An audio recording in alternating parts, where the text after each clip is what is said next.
I want to preface this video by stating that I want this to be received as constructive feedback. I did not feel pressured to make a video addressing this, but as an Infinity Nikki official content creator, I do believe that I have a responsibility to my community to talk about this. This is my perspective, and it's okay to feel differently about this, as well as any of the thoughts that I may have. I've taken my time and I've waited and I've processed, and I've been trying to formulate my thoughts so that they can be received in a respectful and constructive way. I've also been playing the game to experience what others have. I am a smaller, casual creator. For those that know me, know I have a full-time job outside of content creation. And I do have a smaller community, but I do not think that that should disparage me in addressing the issues, because I am grateful for all of the stylists that watch my channel and show up to my somewhat sporadic streams and just hang out with me. These are my honest opinions, and I will be echoing familiar things that other creators have touched on, but in my own way. I am going to approach each point with constructive feedback. I will also speak on what I do like about bubble season at the end of this video. I'm also opening the floor to welcome your suggestions in the comments. Let's get into my thoughts. The retcon. I didn't realize they erased the entire original tutorial from the beginning of the game because I am not a new player. I found this out because it was all over the internet and my friend mentioned this to me. I'm still genuinely confused about what happened to Anna and Giovanni. With all that being said, from playing the story, it hasn't been completely confirmed that we won't see them again, but throwing in a sacrifice is so vague and quite confusing. I personally would like to see more story and lore from characters like Dada and Nanoy, or just a thought, the Sovereigns, basically characters we already know. I would even take Flower Guy lore, if you know, you know. I'm a bit disappointed to see characters that we have all made a connection with being allegedly scrapped. I was emotionally tied to Giovanni's redemption arc and Ina's mysterious story, and I'm a bit put off by the uncertainty of where their stories are going from the update.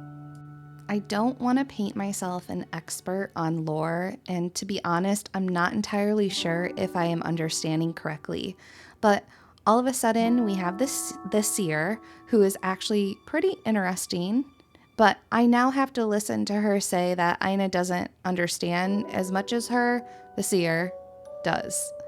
When Ina was the original introduction and wisdom giver to Nikki and has helped Nikki in so many ways throughout the journey. It kind of feels like Frodo being told that Gandalf isn't that wise, and for those of you that have watched Lord of the Rings, I'm truly hoping that they are aiming Anna's story towards his. Same with Giovanni, who saw something in Nikki and decided, hey, it might be different this time. The game was set up to include in the story that Nikki was new to his timeline, and it was different because Giovanni had been doing the same thing over and over on multiple timelines until he saw Nikki for the first time. That was new and different, and he had hope that Nikki could change things, which she did. Is it on every timeline that he turns into a monster? Is there a way that we can, help him, save him? So overall, getting propelled into a completely new timeline was super confusing. I can't imagine new players' confusion because I am confused. How am I just back in Maryland directly from the Sea of Stars? I have all the chests in the area fully explored. My unlocked warp spires are still there. Crafted miracle outfits are still there, and my relationships with characters still exist. So I'm a bit confused on how I am now on a different timeline. Is everything I've done on this timeline all for naught, like the miracle outfits, helping the Feywish sprites, the PCs? I think that keeping the original tutorial and story, introducing the die feature to trigger after visiting Stoneville, and then introducing the Sea of Stars directly after the Wishful Rosa could make a lot more sense to me. Maybe even adding that this isn't the first time Nikki has been to Maryland in the tutorial, so that players can have something to expect to tie everything together regarding timeline shifts. Maybe I'm wrong in the way that I'm interpreting everything, but I do think that these changes could help regain player trust from a storyline that has been changed so dramatically. The bugs. I respectfully have to agree with a lot of other stylists that this update was not ready to be released. There have been a lot of reports of multiple issues. While I won't get into every bug, I will touch on what I have experienced and what I am still experiencing. Quest bugs, diamond and crystal bugs, lock screens and animations, the reconnecting error, which I did get in my first live stream of the update. It saddens me to hear that some players cannot play the game at all. I do want to give credit where it's due because this was a huge update. There is always going to be some bugs. However, a great way to counteract something like this would be to only release Serenity Island and wait to release multiplayer until that runs well. Or introduce some type of playtest. Whether they choose the public to sign up for the playtest or official content creators to do a playtest, it would be a great way to filter out bugs. And a lot of games do this, and they are able to receive feedback from players. This would lay the framework for a better and less frustrating experience when the official new season does drop. To their credit, they have been working so hard on hotfixes, and I have seen improvements. My perspective is that it would have been better to not release the season in this state. A simple, hey, we want to apologize, but we do not want to give you content that is not where we feel it should be. Please allow us some time to refine the next update so that it is a good experience for all stylists. This could have prevented a lot of these issues and frustrations from players. Multiplayer, Sea of Stars. Is it beautiful? Yes. Is it empty? Also yes. My feedback would be to see new flowers and new animals to interact with, maybe allowing more Nikkis into the server at a time. My first multiplayer experience with my friend Sarah was a little bit disappointing. I have not tried it since, so it's likely that they have fixed some things, but we couldn't even use the mermaid shell item to take pictures together. We couldn't get the game to try out the Curio realm together, and she got stuck sitting, which was likely a bug. I would like to see improvements and fixes to this. I have seen some improvements to this, which I will touch on later. Something I've been thinking about is I would like to see the bell option last longer when you ring it, or change the colors of the shards because they are so darn difficult to see. Purple shards on top of purple grass is just quite frustrating. Another suggestion that I have is to see a global chat and even maybe a party chat option in the Sea of Stars, kind of like how Palia handles things.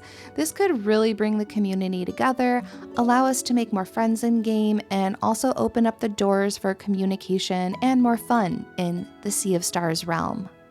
The DIY workshop. I have seen a lot of creators and stylists talk about this, but tying the dye system to Stoneville just makes sense. It supports the lore. A hybrid system where we can buy prisms to unlock palettes faster, but we can still collect resources from the world to unlock palettes. It would just be a slower process. I also feel like locking colors behind evolutions is not necessary. If you have pulled for the full outfit, allow us to have all color palettes with a tiny exception. Do not allow color palettes related to the evolution colors, if that makes sense. So for example, for the mermaid outfit, we wouldn't be able to unlock the pastel pink color palette or final pink hair and blue evolution palette unless we already have that final evolution. This will ensure that stylists will still want to pull for an evolution if they want that specific color. I do like how they will be adding additional features to the DIY workshop if you have all evolutions. If you want to learn more about how the current DIY workshop works, I did post a video recently if you want to check that out. Tutorials. I was so confused about the new bell feature and collecting shards for the new Sea of Stars Miracle outfit. I actually didn't realize I was supposed to do that daily, so now I'm late to crafting it. I had to teach myself the DIY workshop, as well as there isn't really anything straightforward about that. Also, I am including the new pattern features into this suggestion too. The SOIREE. This needs to be an all-day event. I have to work early in the mornings and I am not able to participate because I need to be a responsible adult and get to bed at a decent time. I am Eastern Standard Time, so it just doesn't work out for me. It is well past midnight for me to participate in this event. Pulls. While I have put money into the game, I do try to be mindful of what I am spending. Many of you have seen my best deal videos that I've made using girl math. I had saved a lot of diamonds and crystals for an update like this, and nearly all of my diamonds are gone. This was the first time I pulled for every evolution to finish the mermaid outfit. I did expect to do a lot of pulls. For full transparency, I started with about 25k diamonds and like 50 revelation crystals, and I was down to about 6k diamonds before I started collecting more through the update. If I look into Deep Echoes, I've done 360 pulls on just the mermaid banner to obtain everything. I understand they do need to make money, and I don't want to take away from that, but the socks were not necessary. I know a lot of people were upset about 11-piece items, but I actually did not mind that. However, the added socks are a bit disappointing because you can't even see them in the outfit. Maybe giving us a holdable item for both of these banners would have been more appropriate. For the mermaid, maybe a cute little shell with a pearl in it or something, just as an example. The good things. Serenity Island is fun, and I like the new content there. The story is engaging, and I'm having a lot of fun so far. They are listening to us and our feedback from previous updates. We now have the option to customize our ability outfits, and photo mode has been improved, especially regarding poses. The banners are gorgeous. The mermaid outfit and the ability is my favorite, but the other banner was very tempting not to pull for. I do really like the lookbook feature where we can share our designs that we created in the DIY workshop. Mirror Crown has gone back to 14 days. This is an important function for free-to-play stylists to obtain diamonds. They gave us multiplayer. I personally think they are putting a lot of work into polishing this with every hotfix. My experiences get better each day.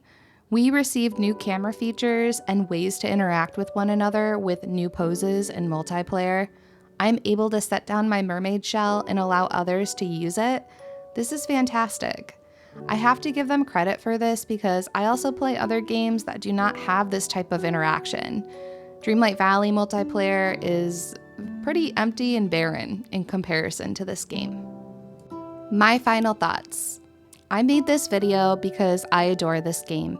It has become one of my favorite games of all time, and I want it to continue to feel wholesome, whimsical, and cozy. I want it to succeed and be a good experience for everyone. I can only have hope that things will improve.